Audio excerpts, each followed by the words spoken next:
Good morning, students. We are doing our chapter 7, that is aggregate demand and aggregate supply and its related concepts. Okay. But before proceeding forward with the next topic, I want you to clear the last two questions of the assignment I have given you yesterday. Okay. But those two questions are dependent and interrelated with each other, and they are also dependent on the identical concepts of AS and income. So firstly we will understand that point, how AS and income is identical to one another. Clear? AS line happens to be a 45-degree line. This we have did yesterday. Clear? This is because of the fact that AS on y-axis means AS on the y-axis is identical with income on the OX-axis. Clear? That's why this line is becoming a 45-degree line. Clear?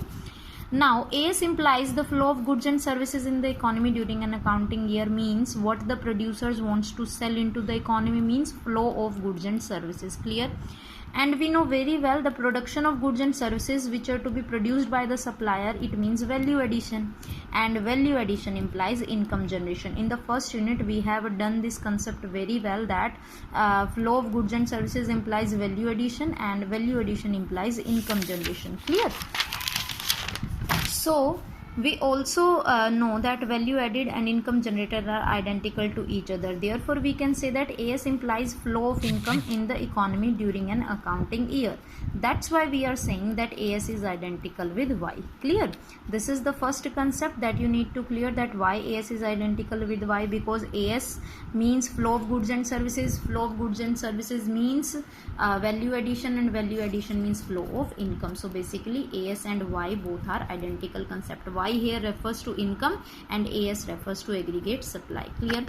Now this identity between AS and Y, means aggregate supply and income, shows that producers in the economy are ready to sell all that they wish to produce, means whatever they want to produce, they want that every unit of their production or produced goods must be sold. Clear?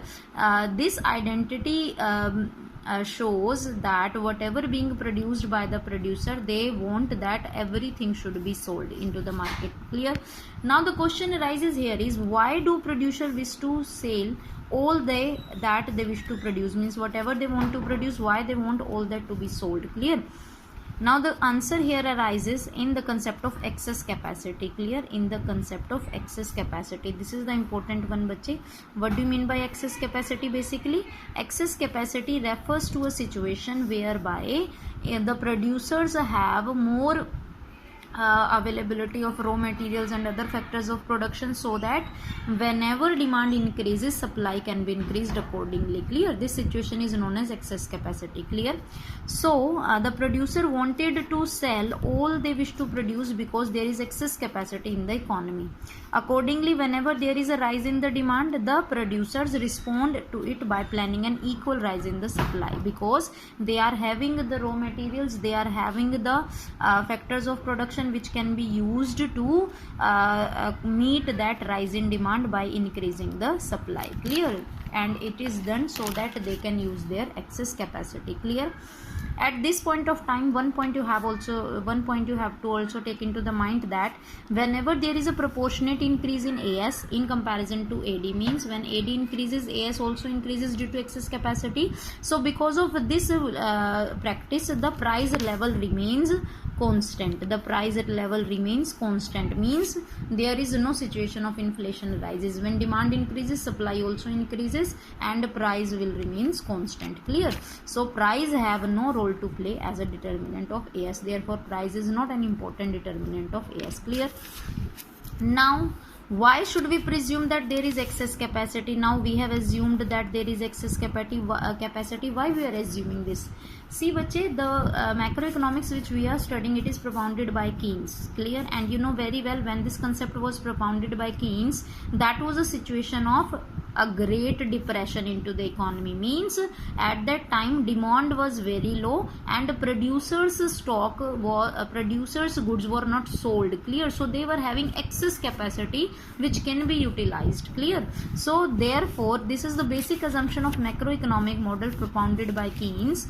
Keynes made this basic assumption that because he was dealing with the economies facing severe unemployment in the wake of Great Depression of 1930s, when this concept was developed, macroeconomic concept was developed, at that time there was a depression into the economy. Is clear? Great depression, whereby factors of production were present but they were not employed. Means the producers wanted them to employed, but because of lack of demand they are not employing any production factor. Clear? So that's why such economies, when the macroeconomics was propounded, they have excess capacity with them. Means they have some capacity which is not utilized or which was unutilized. Clear?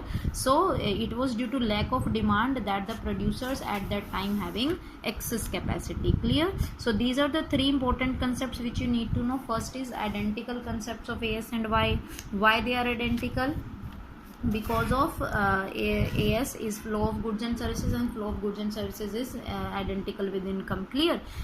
Second thing, the identical concept shows that the producers want to sell everything which they wish to produce. Clear? And the third is that there is excess capacity in the economy. It's a basic assumption of macroeconomic model which was propounded by Keynes.